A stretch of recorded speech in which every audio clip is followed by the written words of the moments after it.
Good morning.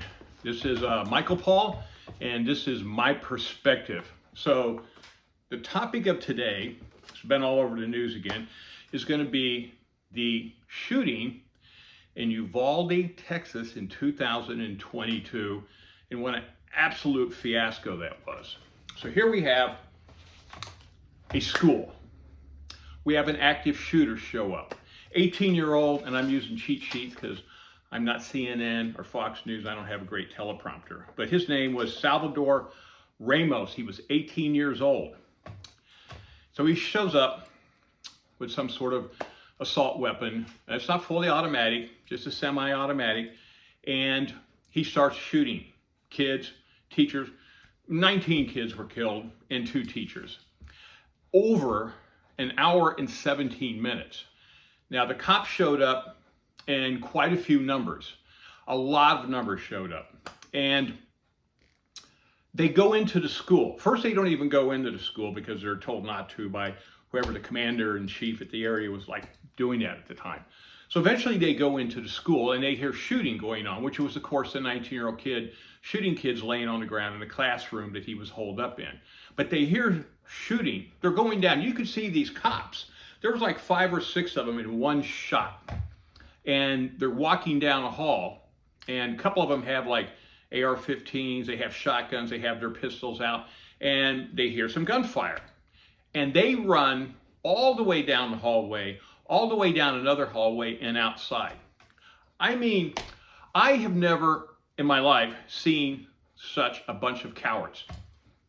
They're duty bound, and their job is, they put that badge on, they need, when you have an active shooter, they need to do whatever they do to engage the target and kill the target. He needs to be taken out, not run away. Now, I'm not saying that just because a cop has a badge that he's supposed to throw himself in front of a speeding train or a speeding truck or do anything ridiculous that's almost suicidal, okay? But they do have a job to do. And in a situation like this, the job they're supposed to do is go and find out where this shooter is and kill him and take him out. We're not even talking about trying to get him to surrender, because that could take 30 minutes to talk him into surrender. He could kill another 5 people.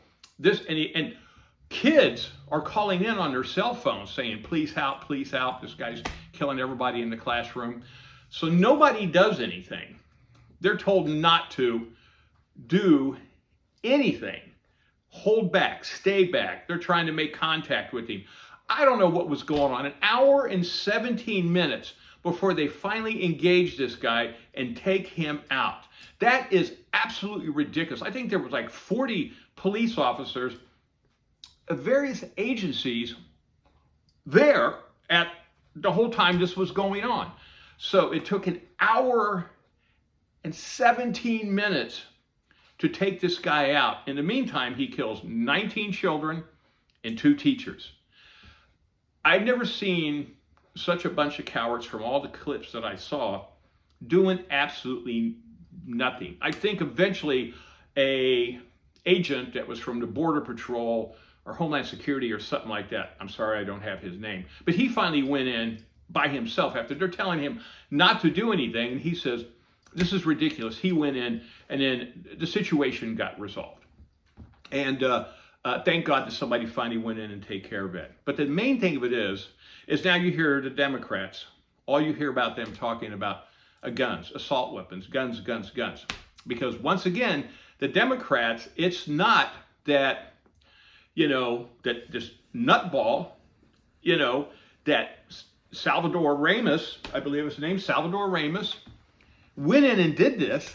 The gun did it. The gun had a life of its own. Maybe it was possessed, and then it possessed him to go in and kill. This is so ridiculous. There needs to be some sort of gun laws. I don't mind making people wait 10 or 15 days, a really thorough background check. Now, importantly, this guy really didn't have anything in his background to prevent him from having a firearm. But if you look at city after city after city around here, especially Democrat-run city, they have people committing crimes with firearms, and they're kicking them out with $1,000, $2,000 bond, and then they commit another crime with a firearm. That is absolute insanity. They're catching people with weapons that have felonies that are forbidden from owning any type of firearm, and they're letting them book out on $1,000 instead of keeping them there and taking them to court and making them serve their 3 years.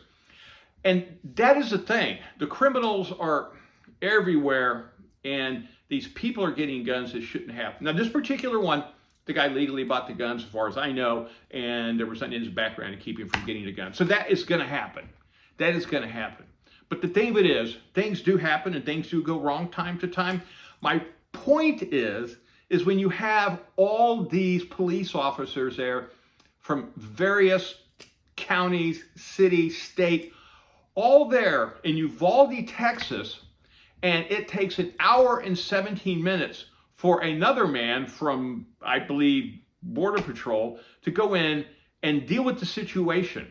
They have tapes of these guys in hallways, and they hear gunshot. Instead of moving toward the gunshot and keeping your guns ready, and the minute you see the guy to take him out, they ran down the hallway and they ran outside.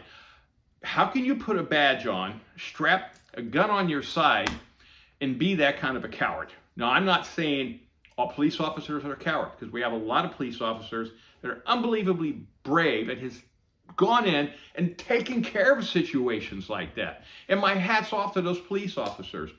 But this was such an absolute failure by most of the officers on hand at this point in time when that was happening, and the police officers who were in charge of this, telling people not to engage. And the whole time they keep hearing gunshots. And every time they heard a gunshot over 1 hour and 17 minutes, another child was shot in the head and killed. And in the meantime, they're holding back. Well, anyway, I know it's all over the news. I just had to say something about it. Bottom line is, if you're a police officer, nobody expects you to just throw your life away every time a situation happens. But that is your job, and you have to go in, especially when you have like 40 police officers there with tons of firepower.